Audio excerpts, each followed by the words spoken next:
we live in a society still, I think, that, this conversation around self-care is there's a whole nother side to self-care where people are like, hey, I don't have time to self-care. I have a hardly enough time to do anything. I don't have time for it.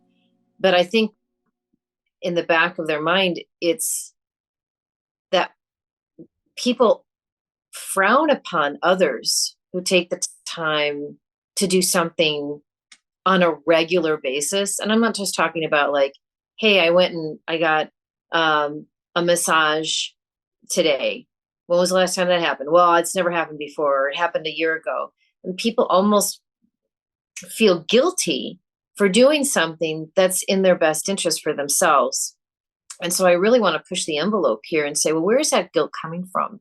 And by the way, is it yours? Or is it something that you've picked up or something that you've learned through your parents or preachers or teachers or peers or media or whatever that is making you believe that self-care practices is not a good thing to do? And no is a very, very powerful way in which to open the window, open this envelope, if you will, to a very different level of freedom. Um, you know, I mean, I think that when babies are little, what is it, like their first words typically, and if it's not like mom, mama, or dada, or whatever, it's no. I mean, babies start saying no. It's like the very first thing that they start saying. They know what they want. They know what they don't want. But as we get older, a lot of times we end up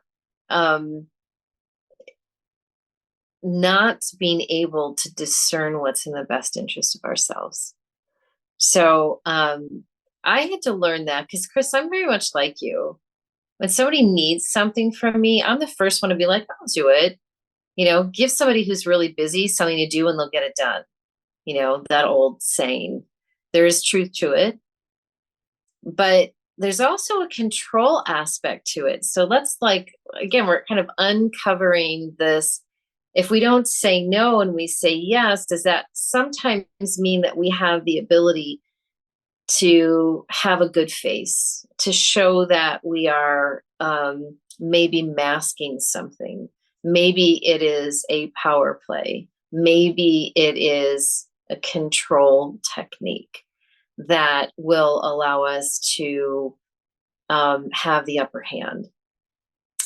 But part of our podcast is how important it is to unravel the layers, right? To really understand what motivates you, right? And if you are afraid to say no, where'd that come from? Look at that. And there may be some things that ultimately I'm a parent and my son needs something. I'm not going to say no to him. But that's not what we're saying here. But we're saying on a regular basis, how do we say no for our best? I keep on saying self-care practices, but it really goes beyond that. Right, Chris? I mean, I think, oh, wow, there's stuff that's coming through right now. So on one hand, because I'm surrounded by a lot of plants, and I'm hearing, well, nature doesn't say no, it just does. I love that. And so, and we're always trying to give examples of how amazing nature is. So on one hand, I get that. On the other hand, I think sometimes we don't have any idea how to balance our yeses and nos. So yes, nature. Yeah, well, nature's always my favorite remedy for everything. And it's also a great teacher. And at the same time, I've learned a lot about saying no, especially in the last couple of years, where it can also really help discern true connections. And when I say true connections, I mean connections with people that are in alignment with who you really are, the true nature of who you are. And what I mean by that is, I've had friendships in the past where I didn't say no, to whatever they would be asking of me. And then when I would start to practice, I'm like, you know what? I wouldn't be saying it in a mean way. I'd just be saying no. I'd just be putting up my boundaries and be like, no, I can't do this or can't meet them, whatever.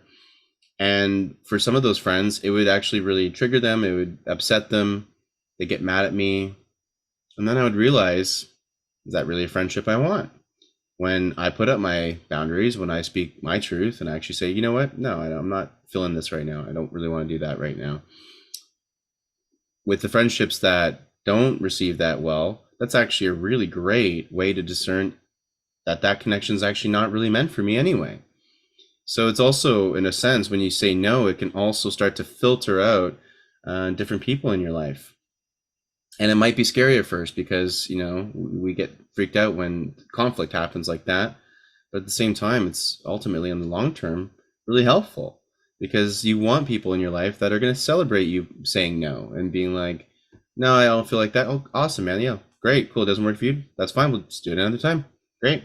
And when it's easy and flowy like that, that's a more of a connection that you probably want to keep going with, right? Yeah, I love that you said that. But the other thing that I want to bring up is that sometimes we don't have the opportunity to say no. We don't have that necessarily that option just because of the circumstance. And yet you brought up a very great point, and that is, how do we hold healthy boundaries for ourselves? So, there are people who are listening here that have jobs. Maybe you're a school teacher and you've got, kids that you are guiding. Perhaps you have aging parents. You also may have your own children. There are so many different scenarios here that push the boundaries of our own healthy guidelines. And yet, can we still honor ourselves and give ourselves what we need to stay sovereign or to get into a sovereign space, which I consider to be freedom, at the same time, honoring the responsibilities and the people around us